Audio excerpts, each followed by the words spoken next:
Olá, mergulhadores da história! Bem-vindos a mais este episódio do canal Deep Dive Edo.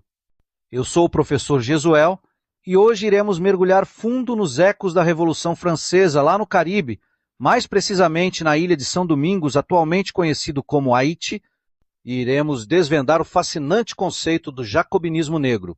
Antes de mais nada, já corre para se inscrever no canal, ativa o sininho para não perder outros mergulhos, curte o vídeo e compartilhe esse conhecimento. E aproveite para dar uma olhada lá na descrição do vídeo, os links dos materiais para você se aprofundar no tema e orientar seus estudos.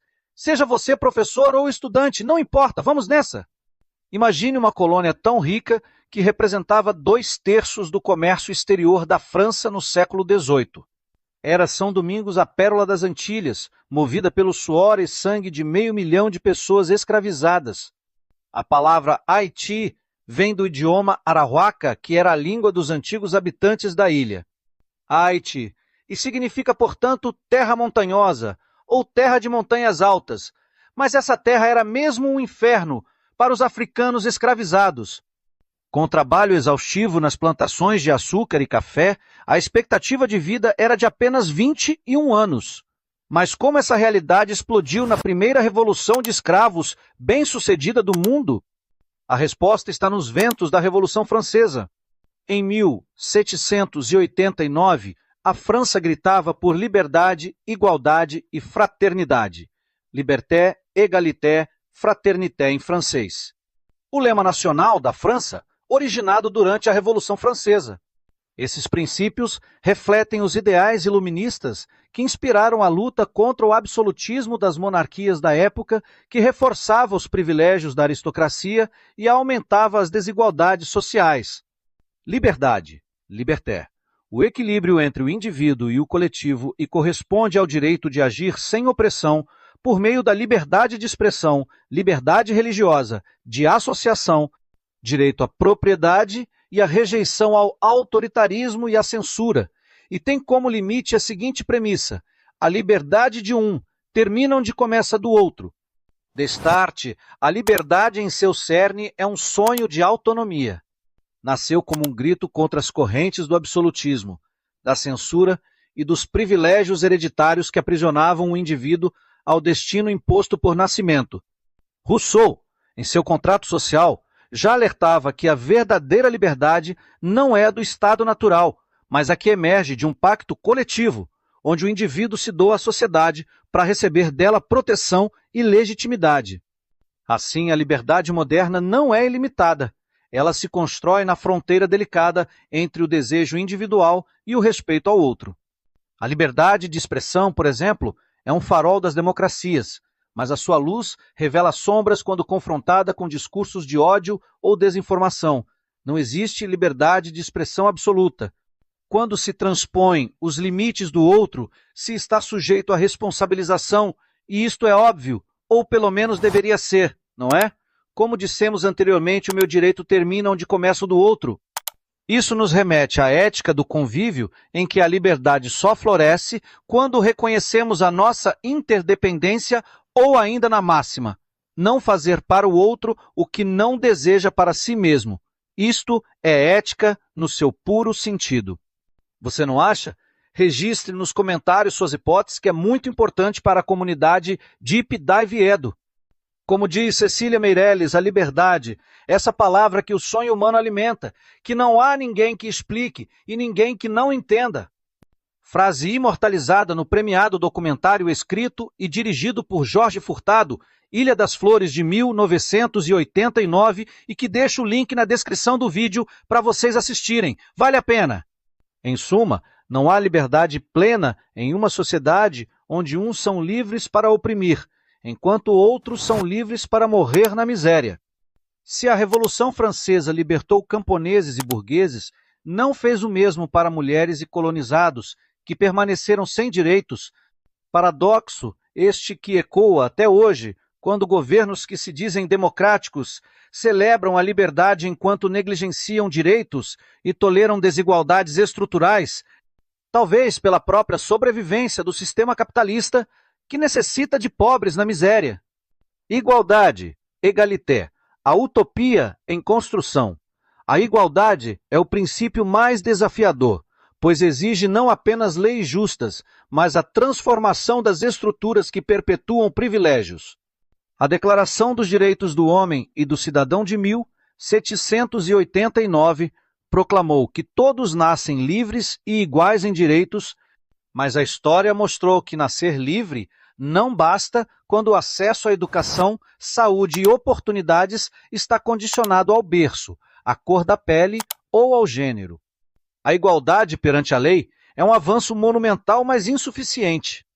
O ideal seria avançarmos para o conceito de equidade, a justiça que reconhece as diferenças, um conceito que transcende a simples igualdade formal. Enquanto a igualdade pressupõe tratar todos de maneira idêntica, a equidade exige que a gente reconheça as desigualdades estruturais e atuemos para compensá-las, garantindo que cada pessoa tenha acesso às condições necessárias para florescer. É a arte de distribuir recursos e oportunidades de forma diferenciada, porém justa, considerando históricos de opressão, vulnerabilidades e contextos específicos. Mas não conquistamos este nível de cultura ainda. Como explicar a um estudante negro, pobre da periferia, se posicionar contra as políticas de cotas raciais nas universidades, porque acha que isso prejudica a meritocracia do esforço?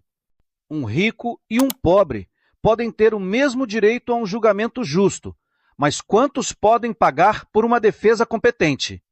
A educação pública e os impostos progressivos são tentativas de nos nivelar, mas mesmo em nações desenvolvidas como a França, bairros periféricos e escolas degradadas revelam que a meritocracia é um mito, quando o ponto de partida é desigual.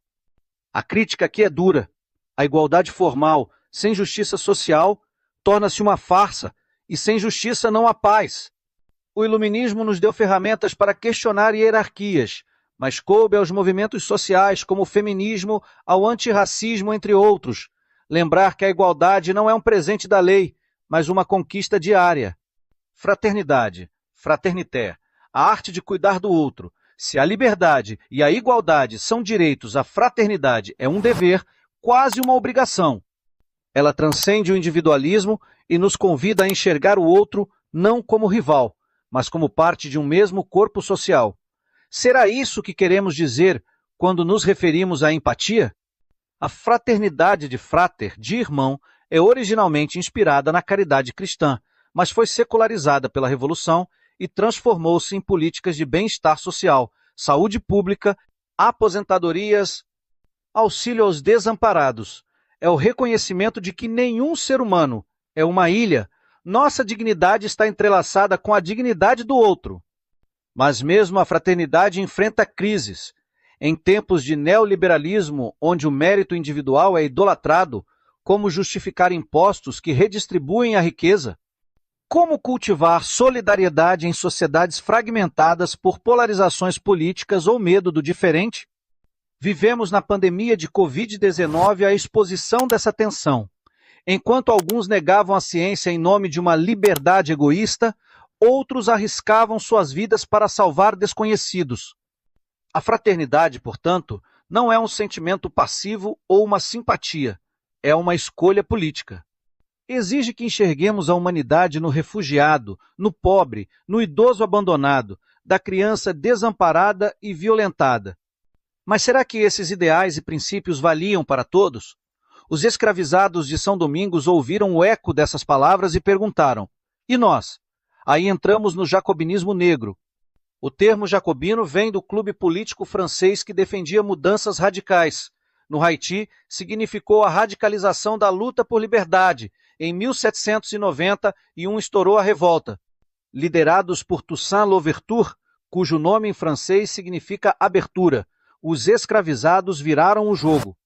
Toussaint, um ex-escravo autodidata, usou táticas militares brilhantes e se inspirou nos filósofos iluministas.